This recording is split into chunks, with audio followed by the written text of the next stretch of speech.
Hello and welcome to ASEAN in Focus. I'm Judith Temero delivering to you the latest news in and around the ASEAN region on today's headlines. President Rodrigo Duterte on Tuesday administered the mass oath-taking of the newly elected senators and local officials endorsed by the Hugpong ng Pagbabago or HNP in the recent midterm polls. Vietnam's Industry and Trade Minister Tran Tuan An hails the free trade agreement between the communist country and the European Union on Tuesday. And Hanoi FC head coach Nguyen Chu Dinh said knocking Sarah's FC out of the AFC Cup ASEAN Zonal Semis has given his team a huge confidence boost as it moves on to the final.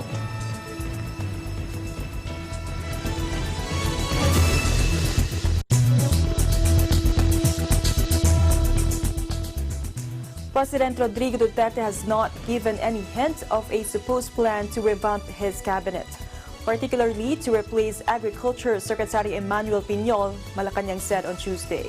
Presidential spokesperson Salvador Panelo dismissed reports that Piñol would be replaced or transferred to another agency after controversy hounding his meeting with the Occidental Mindoro fishermen whose boat was allegedly rammed and abandoned by a Chinese vessel at the Recto Bank in the West Philippine Sea. Honestly, I have not heard of a cabinet revamp. Say about problems if you don't know the problem, then... Sir, is the president's... I only hear about that, yung mga chismis, yung mga rumors. From? Panelo pointed out that Duterte would usually be frank about telling his cabinet members if he was displeased by their performance. Asked if Duterte is still happy by Piñol's performance, Panelo said, quote, the president didn't mention anything about not being happy. Wala naman siya sinasabi sa amin hindi siya happy. Si Presidente sinasabi niya ng harap-harapan I'm not happy with you. Piñol's meeting with the fishermen last week was met with criticism after the fishermen, who earlier claimed they were abandoned, changed their tune and said they were no longer sure about what happened. Netizens pointed out that Piñol could have coerced them to lie about the agriculture chief denied this allegation. Panelo earlier said Palace will await investigation results of both the Philippine and the Chinese authorities and compare notes. On Monday night, Duterte revealed that he already has preliminary reports from the Philippine Coast Guard or PCG and the Navy on the Recto Bank incident. China has yet to release the results of its investigation.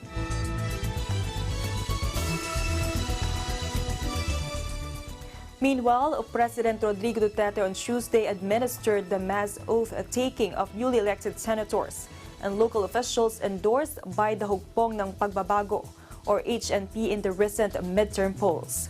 The two mass oath-taking rites were held in Malacanang, a day after Duterte joined the HNP Thanksgiving party at the Manila Peninsula Hotel in Makati City. Those who took their oath as senators were re-elected Senators Cynthia Villar and Sonny Angara, returning Senators Pia Cayetano and Bong Revilla, and Senators-elect Amy Marcos, Francis Tolentino, and Ronald De La Rosa. Re-elected Senator and Hugpong Bet Coco Pimentel is out of the country, according to reports. Senator-elect Christopher Lawrence Bongo, who ran under the ruling Partido Demokratiko Pilipino Lakas ng Bayan, or PDP Laban, also graced the occasion. The Hugpong's newly elected candidates who took also their oath before the president include members of the House of Representatives, local chief executives, and locally elected legislators. HNP is a regional political party headed by presidential daughter and Davao City Mayor Sara Duterte.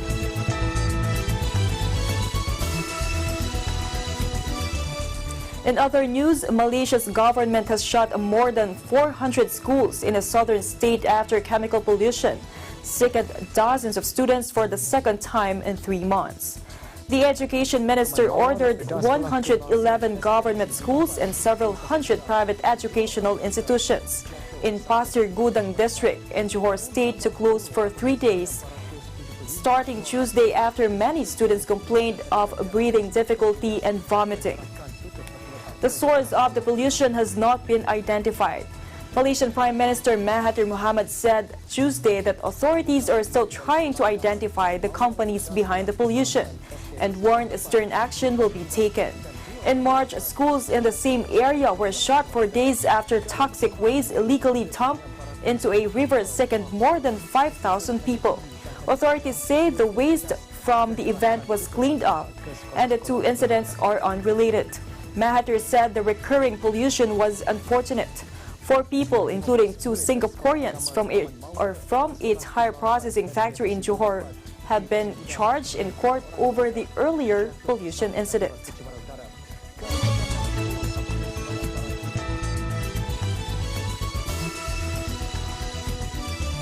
Gudang dan 2 orang dewasa.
When visiting the Philippines, Manila or Quezon City is a popular destination. But oftentimes the hustle and bustle of the city can be more stressful on your vacation. So when you feel the need to reconnect to nature or relax again, there's a beautiful oasis just outside of the city called the Garden at Ciudad de Victoria.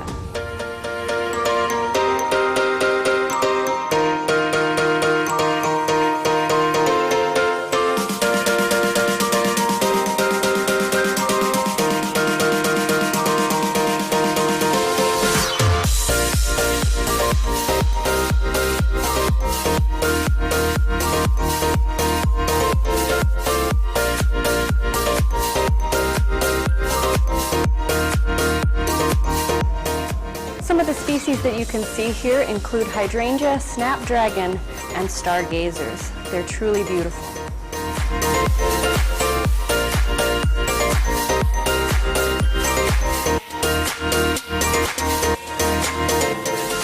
The gardens at Ciudad de Victoria are so peaceful, tranquil, and beautiful that it's become a haven for young couples and a very popular venue for engagement photos.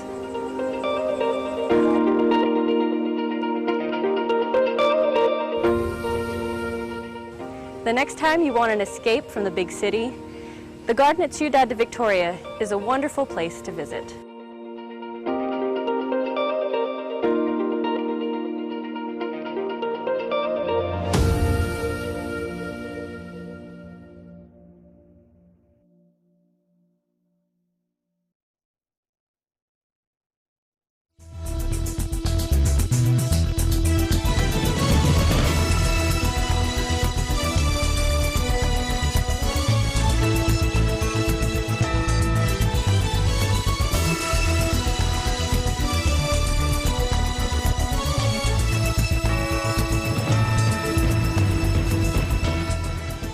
Welcome back. Vietnam's Industry and Trade Minister Tran Tuan An hails the free trade agreement between the communist country and the European Union on Tuesday. Hours after the EU Commission announced that the trade deal will be signed in Hanoi on June 30th. Take a look.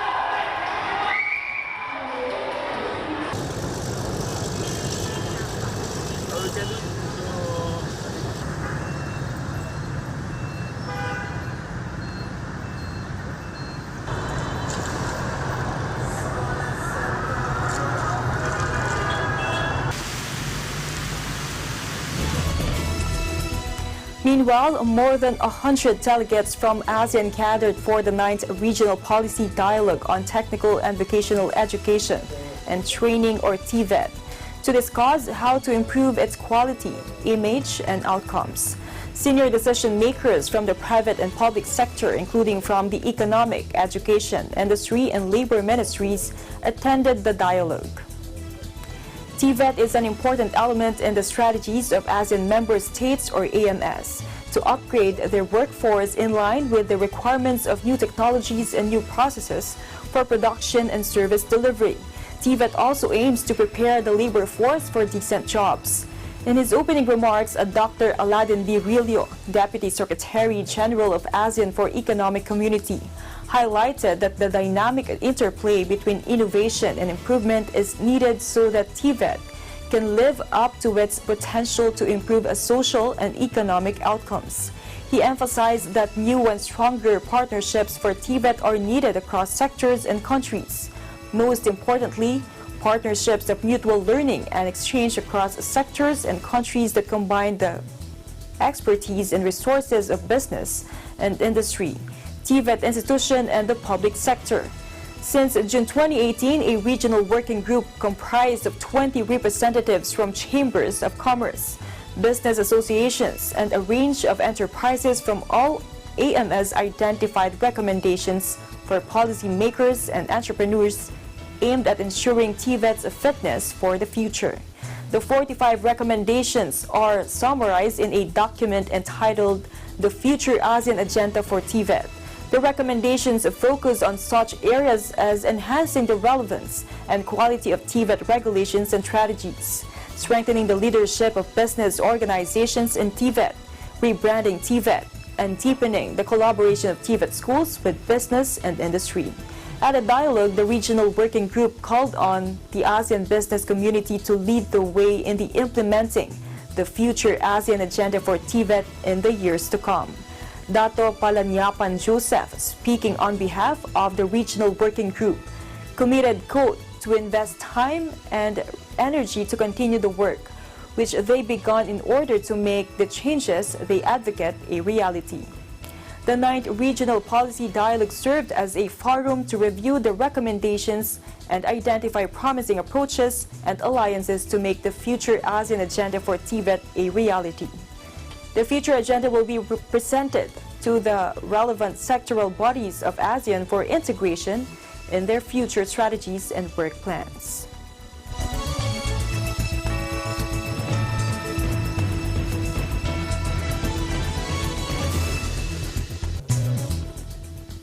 A seminar on qualifications frameworks, or QF, and recognition in the digital era was held in Jakarta, Indonesia, to enhance understanding of the role of national and regional qualifications,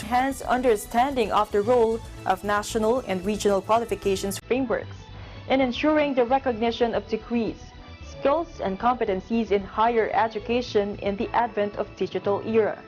National and regional stakeholders, including members of the ASEAN Qualifications Reference Framework Committee, attended the seminar to explore the challenges that digitization poses to recognition. Together with an international expert, participants discussed the various roles that frameworks have and explored how to foster this potential in the future.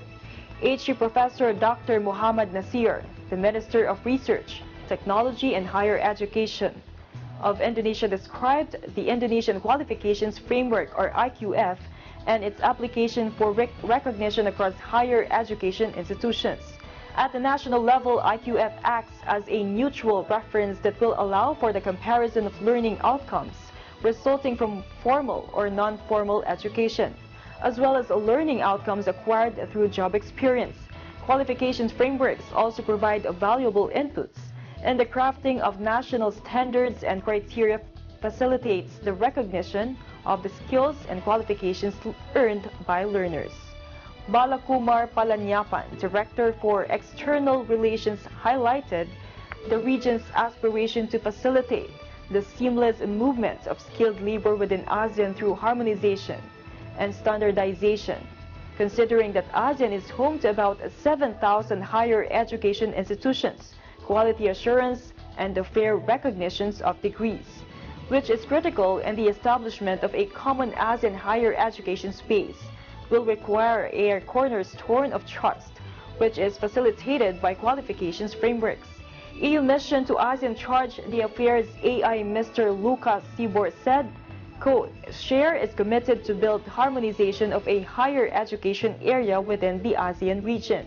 It aims at strengthening and disseminating the ASEAN Qualifications Reference Framework, or AQRF, and the ASEAN Quality Assurance Framework, or AQAF, with a focus on higher education.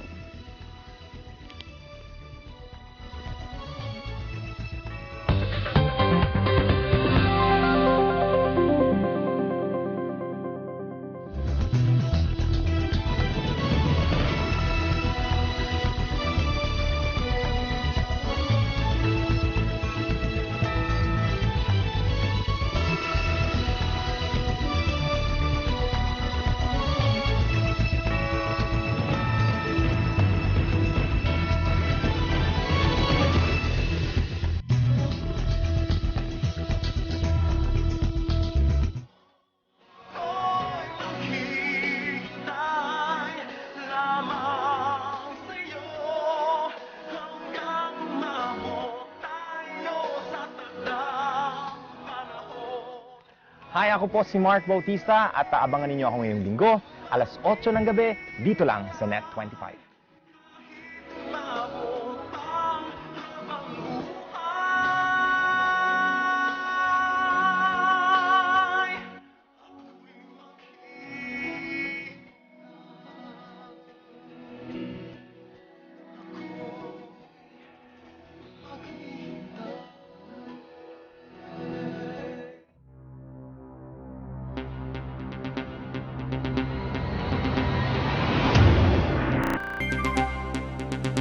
Time in our community, in our country, around the world. Events that affect people, move communities, or simply inspire us. Interesting events that people need to know. In these interesting times, we continue to be a competent partner in delivering news about these events. Fast, accurate, balanced, eagle news, because we live in interesting times.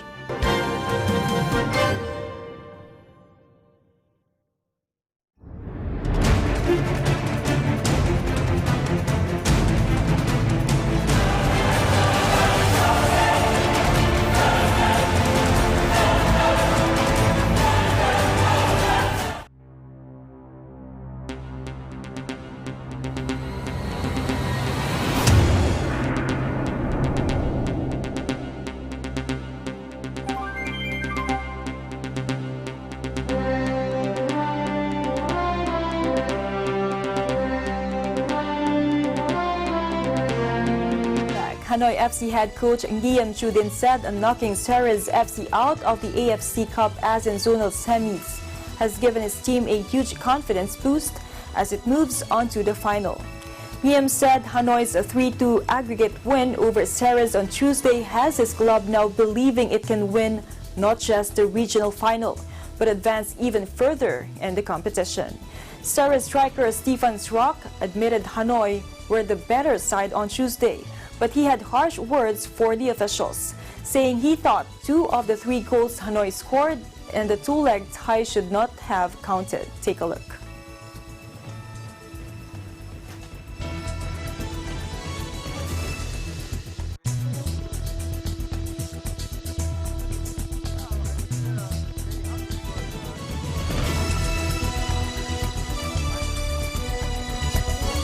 Meanwhile, a group of youngsters gets to grips with rugby in rural Vietnam, a country where few people have ever heard of the sport. They belong to Vietnam's only rugby program for locals, rolled out for kids in a remote commune where some players have to travel by boat to training sessions. Few knew anything about the sport when they joined the program, marveling at the egg-shaped ball, but are now keen fans planning to closely follow the World Cup in Japan, which starts in September. Take a look. Bóng bầu dục thì thứ nhất đã giúp đỡ cho em thêm phần kinh tế để em có thể tự lo cho bản thân mình và vừa làm vừa học ấy ạ. The young girls in the community, they wanted to try this new sport which they'd never seen before. So it wasn't considered as a boys' sport at that time. And this was really insightful for us to know, so that we knew that that was a way that we could engage young girls and young women in a really meaningful way.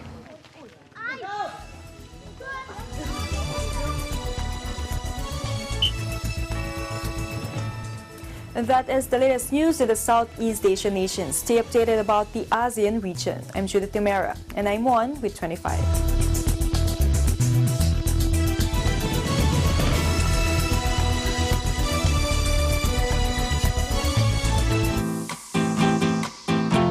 With 35 miles of coastline, Virginia Beach, Virginia is Guinness World Record holder for the longest stretch of Pleasure Beach and home to the historic First Landing State Park, where English settlers landed first in America on April 1607 in the area famously known as Cape Henry.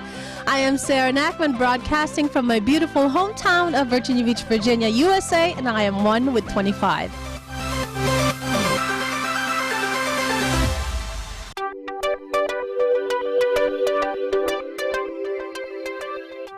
Annyeong, bonjour, konnichiwa, kumusta, hello po to all of our viewers in the Middle East and in North Africa.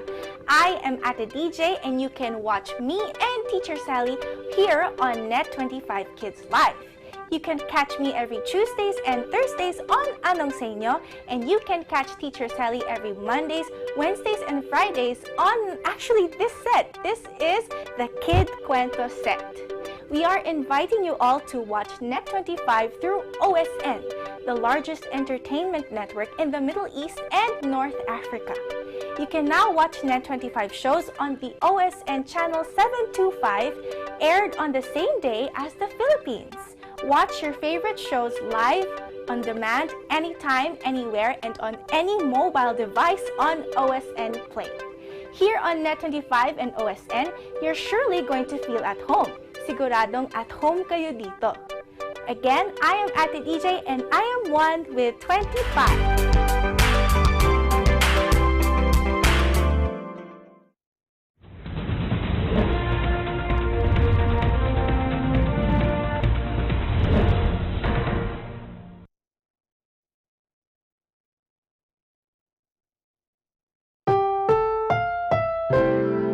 Ang susunod na programa ay rated G. Ito ay pwede sa lahat ng manonood.